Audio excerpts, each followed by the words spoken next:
RDLs or Romanian deadlifts are a great way to engage and activate the glutes and hamstrings before your pull portion of a deadlift. And RDLs can be done independently as an exercise, and a lot of people do them that way. But if you're looking to improve your deadlifting form and improve the safety of lifting objects off the ground, you need to engage the glutes and hamstrings before pulling off the ground. This exercise will be helpful with, again, deadlifting, kettlebell swings, and other similar types of movements. I often start people with a dowel in their hand, or I let them use an empty barbell if they've had experience with weights. However, the feeling you get with an RDL, the first thing you're looking for is for the hamstrings to tighten and almost quiver when you find that correct position. That's how you know you're tensioning and loading the hamstrings properly, and you can do that easily with a dowel. So don't think you have to get heavy. Now, the Romanian deadlift, or RDL, is a great way to learn how to use the hamstrings and glutes, or start to activate them and pre-activate them before you actually drive up in a deadlift or a hip hinging pattern.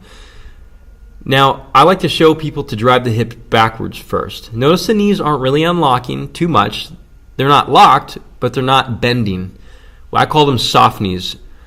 So we're going to drive the bar backwards into the thighs, almost like you're trying to crush the last little bit of toothpaste out of a toothpaste container. The spine remains straight. The hips drive forward. Slowly bring the bar down, only into where you feel the hamstrings start to twitch. Notice that I'm really pulling at the shorts here. That happens when you're really engaged in the lats. Now, the reason I like to do this really slow is because on the way down, you can start to feel the hamstrings absolutely quiver. And this is how you know that you're activating them well. This is the point I want you to find on RDLs, and this is the reason why we're doing them.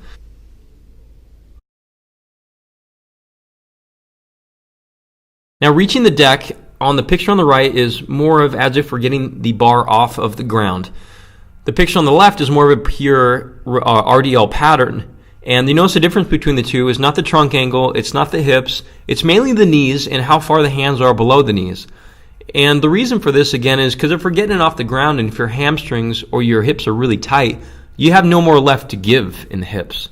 So you can add some knee bend here, but the bar path remains the same. Notice it's over the foot in the same position. Here it is full speed.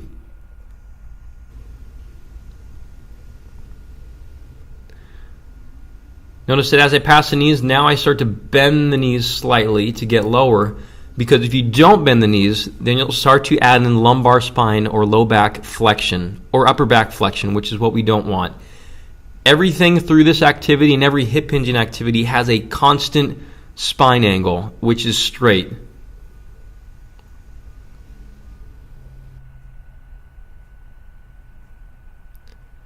Now, low back extension is seen on the top on the left. We're going to see that I'm really starting to lean back, and actually the bar path is now outside of the toes. The picture on the right, I'm standing up straight and tall, focusing on driving the hips forward rather than extending the low back backwards. And notice the bar path is now where it is in all the other parts of the lift, right over about the ball of the foot. Here it is in full motion. And as I get to the top, I should be standing up tall, driving the hips forward, but instead I'm going to lean back.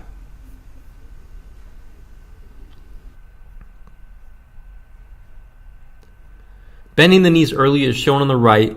You'll notice that I almost have to now clear the bar past my knees by pushing it forward. This changes, again, the bar path.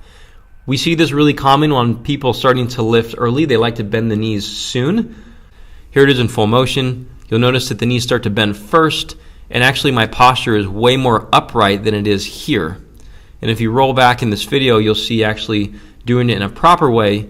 The chest actually comes forward, the hips go back, the knees stay relatively not unlocked, but not locked, and we just stand up really straight and tall. The trunk is always a constant position.